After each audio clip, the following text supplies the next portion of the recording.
वक्त है 14 अप्रैल 1865। Civil war and होने के सिर्फ 5 दिन बाद ही प्रेसिडेंट अब्राहम लिंकन का मर्डर हो जाता है और पूरी दुनिया को लगता है कि अब अमेरिका की डेमोक्रेसी फेल हो चुकी है। लेकिन ज़्यादातर लोग ये नहीं सोच रहे थे कि अमेरिका अपने आने वाले 5 रियल सुपर हीरोज़ के साथ न्यू एरा में एंटर करने वाला था with advancement, insight, ingenuity and innovation. ये 5 सुपर हीरोज़ अमेरिका को वो शेप देने वाले थे जो दुनिया ने आज से पहले कभी नहीं देखा था। ये उस वक्त के Bill Gates, Warren Buffett and Steve jobs थे जिन्होंने अमेरिकन ड्रीम का स्टैंडर्ड सेट किया था। तो एंट्री होती है हमारी कहानी के पहले सुपर हीरो कॉर्नेलियस वैंडरबिल्ट, जो कोई पॉलिटिशियन नहीं था but he was a self made businessman जो अमेरिका को लीड कर रहा था। यहाँ से कहानी फ्लैशबैक में जाती है 40 साल पहले। सिर्फ 16 साल की उम्र में और गरीब परिवार में जन्मे वैंडरबिल्ट ने $100 की लोन से एक छोटी सी बोट खरीदी और बहुत ही जल्द अपने मारो या मरो वाले कॉम्पिटिटिव बिजनेस माइंड से पूरी दुनिया के लार्जेस्ट शिपिंग एम्पायर की बुनियाद रख दी। वो जान गया था कि पैसेंजर एंड सामान की हेरा फेरी करने के लिए शिप्स की ज़रूरत पड़ेगी जो गवर्नमेंट प्रोवाइड नहीं करने वाली थी। इसी अपॉर्चुनिटी को ग्रैब करते हुए वो शिप्स बनाने के बिजनेस में जुड़ गया। अपने करियर के नेक्स्ट 40 साल तक उसने कई सारे शिप्स बनाए। अपने बिजनेस की बुलंदियों पे पहुंचने के बाद उसने फिर से वो कर दिखाया जो किसी ने सोचा नहीं था।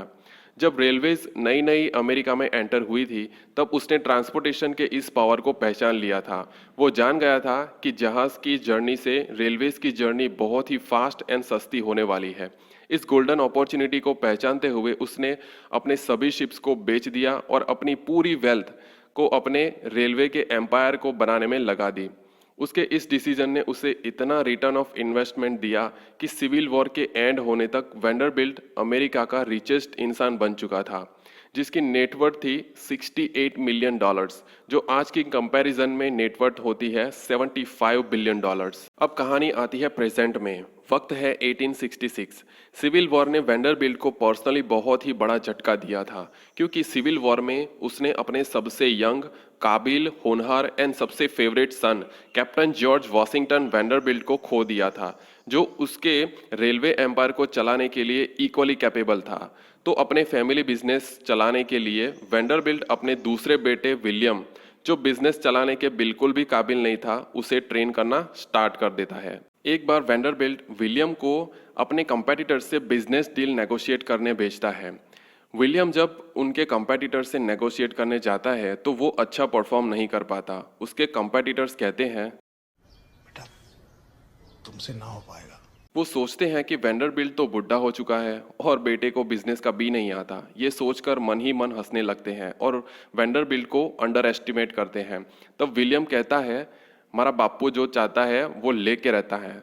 तो उस पे उसके कंपेटिटर कहते हैं, अरे छोरे थारे बापू को क्या चाहिए वो पता ही ना है। ये बोल के उसे डिसरिस्पेक्ट करते हैं। विलियम अपने बापू के पास जाता है और पूरी कहानी सुनाता है। तब वैंडरबिल्ट अपने पुराने अंदाज में आ जाता है और विलियम को कहता है कि छोरे तू देखता जा कि अपने कंपेटिटर्स को खून के आंसू कैसे रुलाते हैं।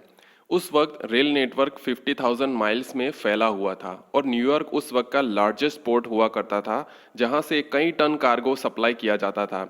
और खास बात यह थी कि न्यूयॉर्क में एंटर होने वाला ब्रिज वैंडरबिल्ट के कंट्रोल में था। वैंडरबिल्ट अपना डोमिनेंट दिखाते हुए उसने ब्रिज को ही बंद कर दिया। मिलियंस ऑफ टन के सामान के सप्लाई को ही रोक देने की वजह से देखते ही देखते उसके कंपेटिटर्स की कंपनी के शेयर्स गिरने लगे और कौड़ियों के दाम बिकने लगे।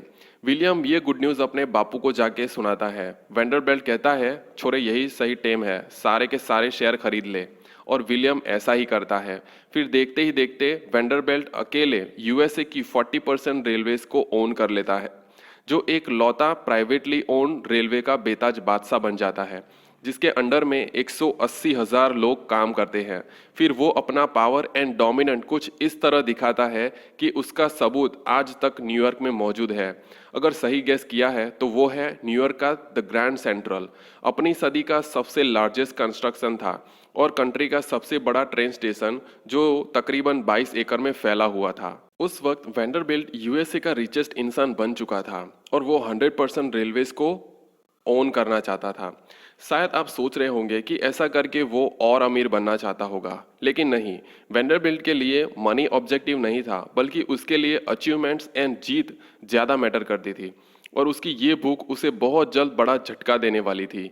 उस वक्त शिकागो से न्यूयॉर्क की railway line transportation and business point से बहुत ही वैल्यूएबल थी और वो लाइन एरी नाम की पब्लिकली ट्रेडेड कॉरपोरेशन के अंडर में थी और वेंडरबिल्ट किसी भी कीमत पे उसे हासिल करना चाहता था।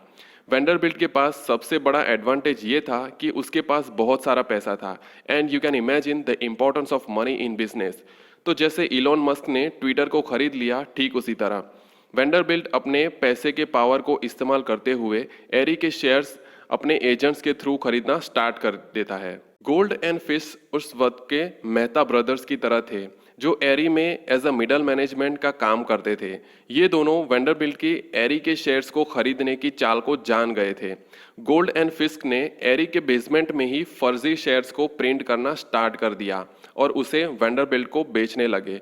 फिर अचानक एक दिन एक स्टॉक के मिस प्रिंट को देखकर वेंडरबिल्ट की बत्ती जलती है और वो समझ जाता है कि किसी ने चूना लगा दिया। वेंडरबिल्ट उस वक्त $7 मिलियन वर्थ के फर्जी शेयर्स खरीद चुका था, which is worth over $1 billion today. Vanderbilt के लिए बिजनेस का सिर्फ एक ही ऑब्जेक्टिव था कि जीतना जीतना और सिर्फ जीतना, सिर्फ एक या दो बार नहीं बल्कि हर बार।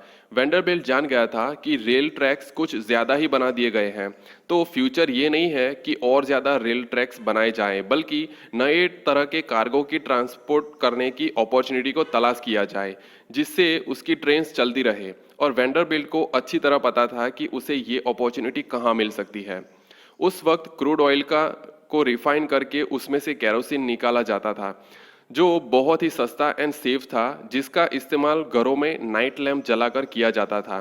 केरोसिन से पहले अमेरिकन्स के पास रात के वक्त में लाइट का कोई कांस्टेंट सोर्स नहीं था एंड वेंडरबिल्ट केरोसिन की इंपॉर्टेंस को जानता था और वो अपनी नेक्स्ट अपॉर्चुनिटी को पहचान गया था।